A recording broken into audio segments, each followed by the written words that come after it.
2021 has been an amazing year in the real estate business and in this area, really in Northwest Florida. What we're going to do today, I got Price Rayner with me. We're going to go through and talk about what the numbers were last year, what we've seen the last few years, some things that are shaping up pretty interesting. So whether you're a buyer or a seller, we're going to share with you exactly what's going on in the real estate market right now. All right, Price, so we really have had an incredible couple of years here, and what I'd love to do is let's start with what we've seen literally in the last few years, some of the changes, the numbers, the statistics, those types of things, if you don't mind. Sure. And we have had a tremendous few years, and the numbers we're going to talk about are specific to the 30A market, but it's similar all along the coast. I mean, everything has just been really strong in terms of number of sales and pricing and all that's, been really strong the last 2 years. But in our markets, specifically 30A, we saw in 2019, we sold about 1,074 homes. And then in 2020, that bumped up to 1,714 homes.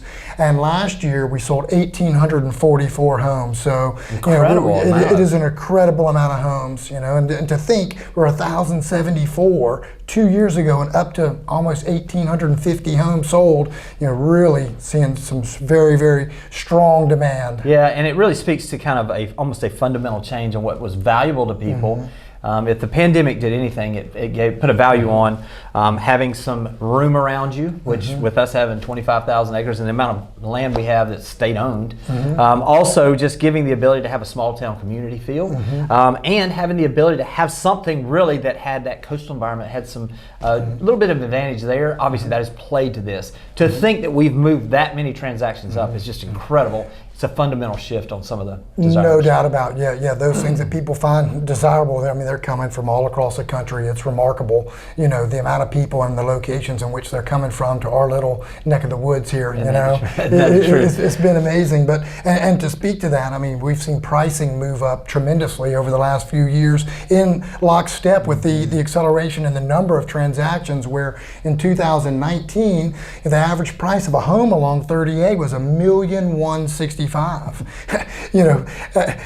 Back when we got in business, it had doubled since then to get there, and then gosh, in 2020, the average price moved up to $1,482,000. Thereafter, last year's up to $1,820,000. So I mean, that's like 60-70% increase in 2 years, and we're just seeing such an amount of short supply and such demand. It's really just moved pricing up so dramatically. It's amazing. It is, and there's a couple of the numbers besides just price and the number of transactions we look at to get a feel for what's going on in the market. What would you speak to on some of those? Well, another good price to look at or another area to look at, I think, is price per square foot. And when we begin to look at that and look at 2019, where the average square foot price was $432 per square foot, and then in 2020 moved up to a little bit over $500, and then now it's up to $633 was the average last year. But interestingly, when I went back and I just looked at just December, to look at December 2021, the average price there is $702 a square foot. So we're seeing, just ramping up there as well. And then, and those are all good signs, kind of talking about really supply and demand imbalance. But the statistic that I think speaks most specifically to demand is days on market. And when we see that and we look at 2019, the average days on market for a home along 38 took 150 days for the home to sell. And then it went down a little bit in 2020 to 141 days on market, so we still had a pretty fair amount of inventory. And now the average last year is down to 54 days on market. So you've seen that, by 2/3 decrease over 2 years. And again, when I went and just looked at December, the last month of the year, it's like 34 days on market. So you're talking just a tick over a month. So just all signs point to demand being strong and really strengthening towards the end of the year. Yeah, amazing. And so that's kind of a little bit of where we've been. Now let's talk about where we are heading into the season and the first of the year now. What are you looking at and watching, and what do you anticipate coming forward? Well, what we're looking at right now is the number of active homes, and then sold homes per month. It's kind of the first thing I look at, where we have about 159 homes that are currently on the market.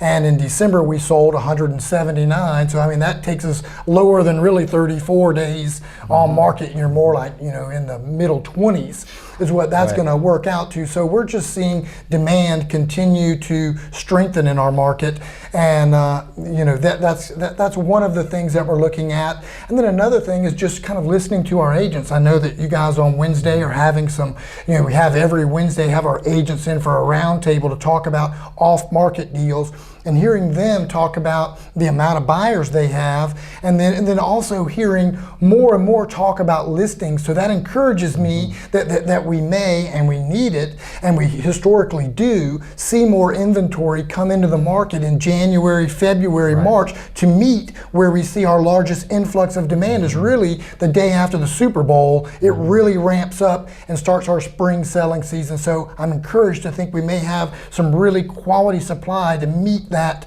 the demand that's here, and should increase over the next 4 to 8 weeks. Yeah, and I think that's encouraging. One thing that we can typically say, simple economics can tell us, when we've got this much demand, this low supply, what do you anticipate as far as pricing? Oh, I mean, it's Econ 101 price is going to go up. I mean, it's there. I don't see any way that it can't. Barring something unforeseen. some geopolitical situation, which heck, it may just make it stronger here. Yeah. Well, let's talk a little bit then what the typical cycle would be. Then obviously, this thing is pretty much lining up with a lot of a typical cycle. It doesn't seem that way, but the numbers do. So when you have this, where you've had 60-something% in the last couple 3 years, basically in the price increases. You've got low demand and high. You're probably going to see increases again. What is that? What is the tipping point where you begin to see some resistance? Where are those things? Well, if we talk about a cycle, and if we look at an 18 or 18 and a half year cycle, and we try to look at that, and we say, okay, maybe if we say the bottom was 2009 or 10, and you say 14 and a half years. From that point, so it's somewhere, the top of a cycle could be 2024, 2025, somewhere in there, maybe, somewhere give or take a year.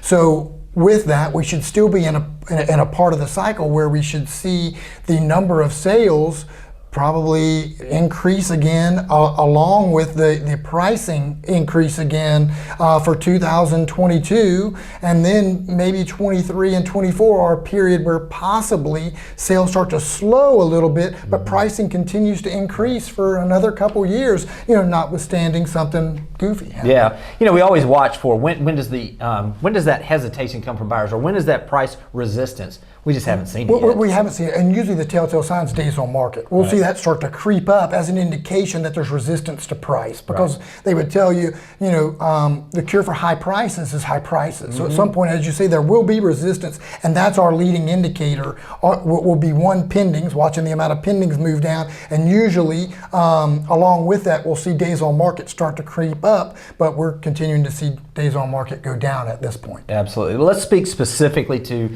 buyers and sellers. I want to start with buyers because we have some people that are like, well, I'm going to wait till this thing pulls back. That's a losing game right now. Yeah, it is. So from that standpoint, let's speak specifically to the person that's considering buying and is trying to time the market, so to speak. What would you say? I know. Well, timing the market. I haven't seen anyone that made that work yet. But you're in an environment right now where prices are still increasing, and we have interest rates that are at historic lows still, and looking at out the next 12 months, there's a distinct possibility that rates will be on the increase. They're already increasing now. So there's probably no better time if you're going to use leverage, or if you're in this market for the long term, to go ahead and pull the trigger. If we like we've talked about, we've got some really quality inventory that's coming on board here right now over the next few months. There's no better time than to be mining through that inventory to see if you find something that works for you. Yeah, and obviously, a lot of people are looking at this from an investment standpoint where they may rent some of these properties.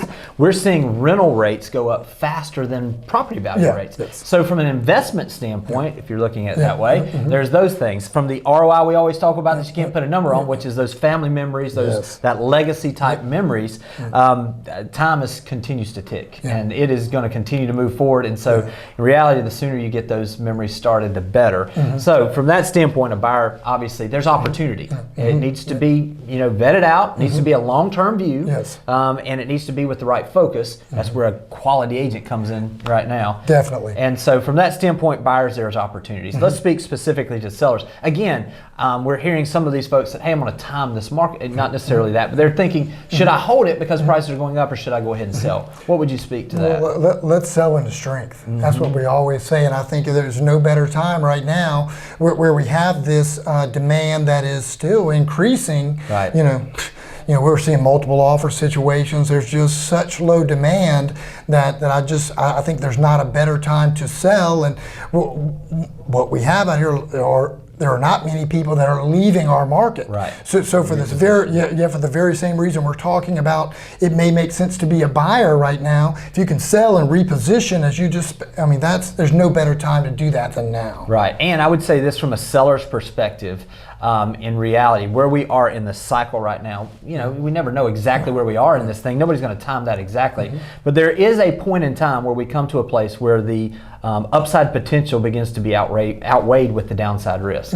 When we have a 60+% increase in your values over the last couple of years, to think that we're going to have another 60%, if we do, that's dangerous. Yes. And so from that standpoint, to think that prices will not flatten or even pull back at some point would be naive. So from a seller's perspective, if you're considering that, I think time right now is really to look at this. And if you're watching this right now, we're going into the spring season.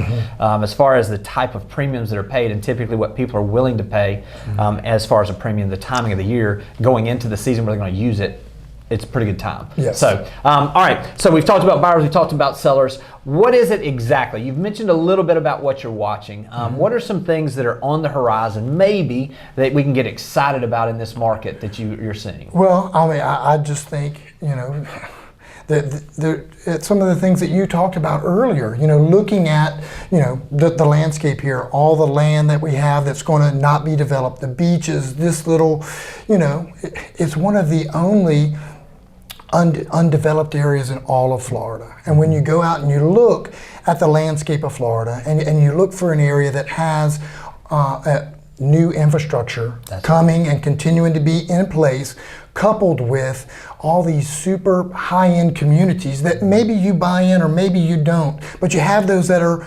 amenities at large, to come in and out of at your leisure as you want.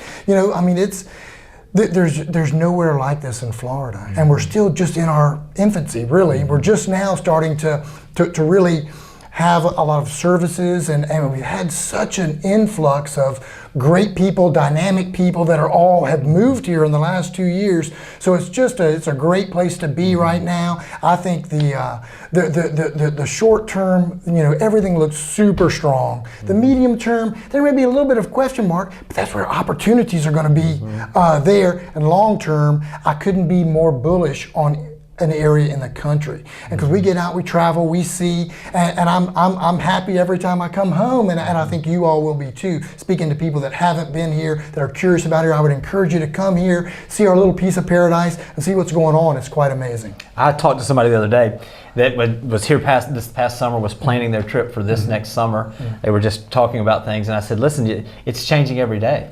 Literally within half a mile of my house on 30A, we've had 2 new restaurants open in the last month.